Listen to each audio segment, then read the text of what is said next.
अस्सलाम वालेकुम वरहमतुल्लाहि वबरकातुहू। उम्मीद है आप लोग सब खैरियत से होंगे। मैं भी अल्हम्दुलिल्लाह अल्लाह का लाख लाख शुक्र है सना खैरियत से हूँ। आज इंशाअल्लाह जिस वीडियो को रिएक्शन देने जा रहे हैं, तहसील इल्म चैनल का नाम है। इस चैनल का लिंक मैं डिस्क्रिप्शन बॉक्स में दे दूँगा। आप मेरे चैनल को सब्सक्राइब करिएगा और मेरी वीडियो पूरी एंड तक देखिएगा।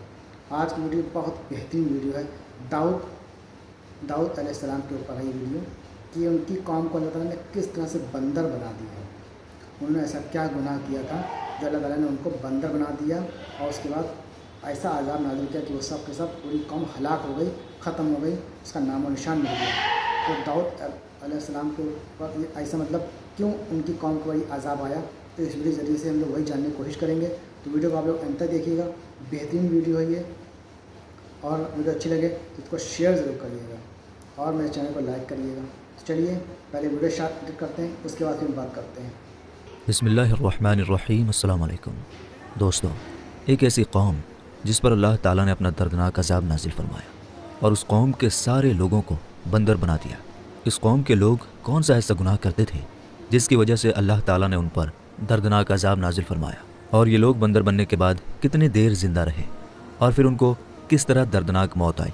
जब ये लोग बंदर बन गए तो ये लोग अपने दोस्तों रिश्तेदारों को देखकर उनसे क्या कहते थे, और क्या आजकल में पाए जाने वाले बंदर उसी कौम की नस्ल में से हैं?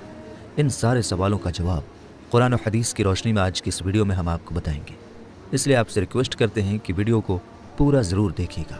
दोस्तों, इंसानों के बंदर बनने की शुरुआत हज़रत दाऊद अलैहिस्सलाम के ज़माने से हुई। इस वाक़ये में कहने का मकसद कुछ ये है कि हज़रत दाऊद अलैहिस्सलाम और उनकी कौम समंदर के किनारे ईला नामी गाँव में रहते थे और उनकी तादाद लगभग 70,000 थी। ये कौम बड़ी ही खुशहाल थी और अल्लाह ताला के हुक्म पर चलने वाली कौम थी। इस कौम को अल्लाह ताला ने बहुत सारी नेमतें अदा की थी। हर तरफ हरे भरे बगीचे और हर तरफ हरियाली ही हरियाली थी। ये लोग अपनी ज़िंदगी में बहुत ही खुश थे। हज़रत दाऊद अलैहिस्सलाम की कौम चूँकि समंदर के किनारे रहती थी तो अल्लाह ताला का इन पर यह ख़ास करम था कि समंदर के उस किनारे पर बहुत सारी मछलियाँ आती थी जिनका ये लोग कारोबार करते थे और बहुत ही खुशहाली वाली ज़िंदगी गुजारते थे।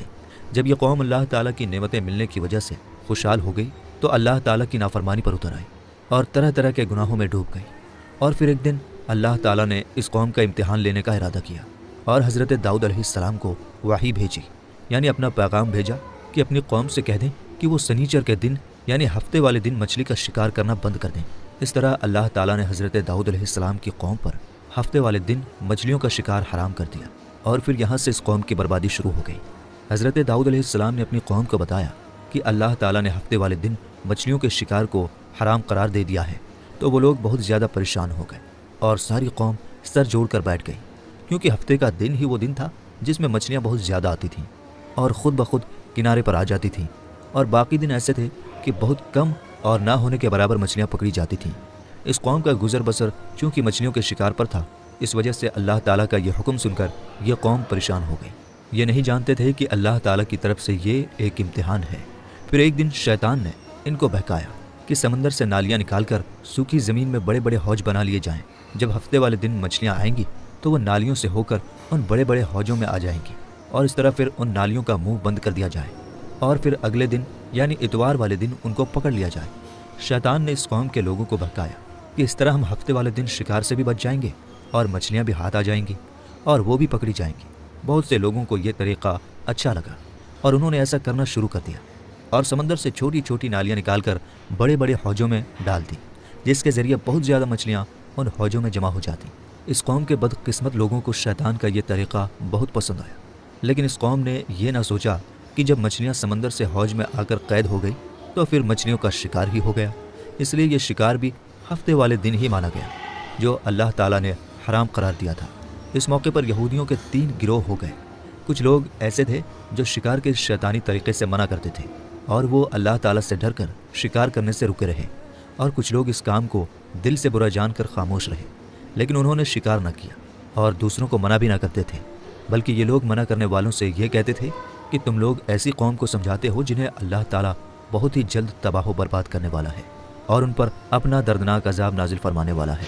और इस कौम के कुछ लोग ऐसे थे जो बदमाश और नाफरमान लोग थे, जिन्होंने अल्लाह ताला के हुक्म की खुलेआम मुखालफत की और शैतान की बताई हुई तरकीब को मानकर हफ्ते वाले दिन शिकार करने लगे। ये लोग अल्लाह ताला के हुक्म की खुलेआम मुखालफत करते اور ہفتے والے دن مچھلیوں کا شکار کر کے ان کو کھایا کرتے اور بیچا کرتے۔ میرے دوستو، حضرت داؤد علیہ السلام کی قوم کے 12,000 ایسے نافرمان لوگ تھے جو منع کرنے کے باوجود بھی ہفتے والے دن یعنی سنیچر کو ان نالیوں کے ذریعے شکار کرتے رہے۔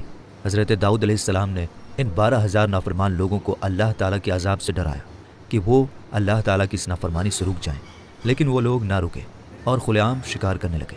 چنانچہ وہ لوگ جو اس بات کو برا جانتے تھے، ان لوگوں نے اپنے اور ان نافرمان لوگوں کے بیچ ایک دیوار کھڑی کر دی، جس کی ایک طرف وہ 12,000 نافرمان لوگ رہتے تھے اور دوسری طرف وہ لوگ تھے جو شکار سے بچے رہے۔ حضرت داؤد علیہ السلام نے اپنی قوم کے نافرمانوں کو بار بار سمجھایا، لیکن یہ لوگ اپنے نافرمانی سے نہ رکے اور اسی طرح اللہ تعالیٰ کی نافرمانی کرتے رہے اور شکار کرتے رہے۔ پھر ایک دن حضرت داؤد علیہ السلام نے غصے میں آ کر شکار کرنے والوں پر لعنت فرما دی۔ اس کا اثر یہ ہوا کہ ایک دن ان نافرمان لوگوں میں سے کوئی بھی اپنے گھر سے باہر نہ نکلا۔ یہ منظر دیکھ کر کچھ لوگ ان کی دیواروں پر چڑھ گئے تاکہ معلوم ہو سکے کہ وہ لوگ کس حال میں ہیں۔ جب ان لوگوں نے ان نافرمانوں کو دیکھا تو وہ سب کے سب بندر بن گئے تھے۔ اللہ تعالیٰ نے ان کی نافرمانی کی وجہ سے ان پر اپنا دردناک عذاب نازل فرمایا اور ان کو انسانوں سے بندر بنا دیا۔ جب لوگ ان مجرموں کا دروازہ کھول کر ان کے گھر میں داخل ہوئے تو وہ بندر اپنے رشتہ داروں کو پہچانتے تھے اور ان کے پاس آ کر ان کے کپڑوں کو سونگھتے تھے اور زار و قطار روتے تھے، لیکن وہ کچھ بول نہ سکتے تھے۔ اللہ تعالیٰ کے ان نافرمان بندر بن جانے والے لوگوں کی تعداد 12,000 تھی۔ ان 12,000 لوگوں نے اللہ تعالیٰ کی نافرمانی کی اور اللہ تعالیٰ نے ان کو بندر بنا دیا، جس طرح کہ اللہ تعالیٰ سورہ بقرہ میں ارشاد فرماتا ہے، اور بے شک ضرور تمہیں معلوم ہے تم میں کہ وہ جنہوں نے ہفتے میں سرکشی کی تو ہم نے ان سے فرمایا کہ ہو جاؤ بندر دھتکارے ہوئے۔ اس طرح حضرت داؤد علیہ السلام کی قوم کے 12,000 نافرمان لوگ بندر بن گئے۔ یہ لوگ 3 دن تک زندہ رہے اور اس بیچ یہ کچھ نہ کھا سکتے تھے اور نہ ہی پی سکتے تھے، بلکہ یوں ہی بھوکے پیاسے 3 دن کے اندر سب کے سب مارے گئے۔ اور وہ لوگ جو ان نافرمانوں کو اللہ تعالیٰ کی اس نافرمانی سے منع کرتے تھے، اللہ تعالیٰ نے ان کو اس عذاب سے بچائے رکھا، اور وہ لوگ جو اس شکار کو برا جان کر خاموش رہتے تھے، اللہ تعالیٰ نے ان کو بھی اس عذاب سے بچائے رکھا۔ میرے دوستو، اب بات کرتے ہیں کہ آج کل کے بندروں میں سے کیا کوئی بندر ان کی نسل میں سے بھی موجود ہے، یا آج کل میں پائے جانے والے بندر انہیں بندروں کی نسل میں سے ہیں؟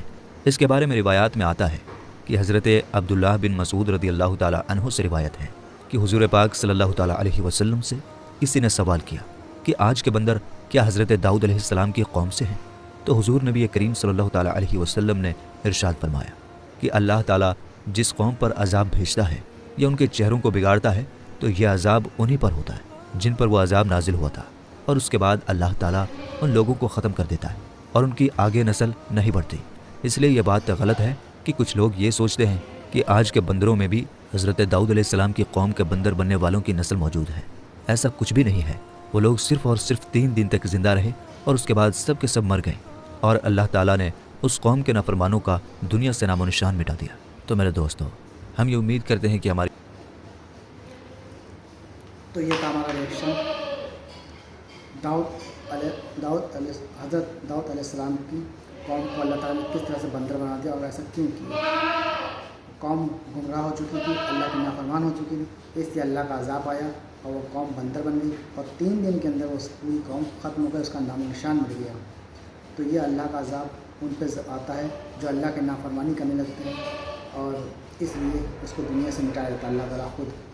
تو یہ تھا ہمارا ریئیکشن۔ امید ہے یہ ویڈیو آپ لوگ بہترین پسند آئی ہوگی، اور اس سے عبرت بھی لیجیے گا کہ اللہ کی نافرمانی کرنا کتنا بڑا عذاب کو دعوت دینے کے برابر ہے۔ اللہ کی اطاعت کریں اور اللہ کو خوش کرنے کے لیے وہ سارے کام کریں، اس سے اللہ راضی ہوتا ہے، تو آپ کی دنیا بھی سدھر جائے گی، انشاءاللہ آخرت بھی سنور جائے گی۔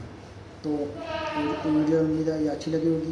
ویڈیو اچھی لگی ہو اس کو شیئر ضرور کریے گا اور میرے چینل کو سبسکرائب کریے گا۔ تو ملیں گے انشاءاللہ نیکسٹ ویڈیو میں، تب تک کے لیے السلام علیکم ورحمۃ اللہ وبرکاتہ۔